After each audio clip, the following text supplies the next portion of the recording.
La désillusion, en fait, c'est une excellente nouvelle. C'est-à-dire que c'est la perte des illusions. Et donc, c'est le gain de quelque chose en réalité. C'est quand même une bonne nouvelle de perdre ses illusions.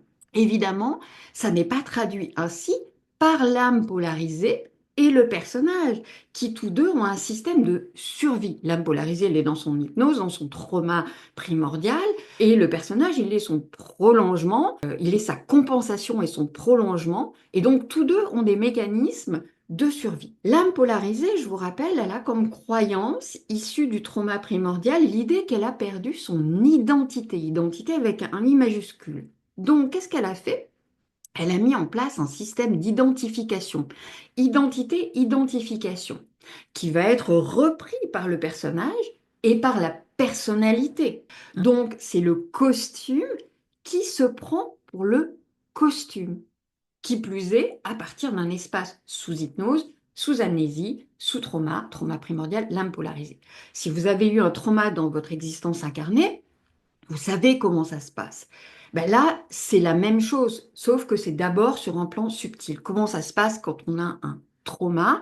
Souvent, on est en mode dissociation et souvent, on va chercher à remettre de la structure, à développer un narratif qui va permettre de tenir debout malgré le trauma.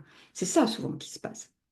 Donc, impolariser personnages se prennent pour ce à quoi ils s'identifient. Et donc, se prenant pour ce à quoi ils s'identifient, l'âme polarisée et le moi-je structurel vont défendre le système qu'ils ont mis en place pour tenir debout. Et c'est logique.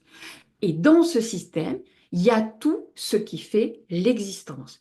Conditionnements culturels, sociaux, familiaux, et surtout la notion de mort.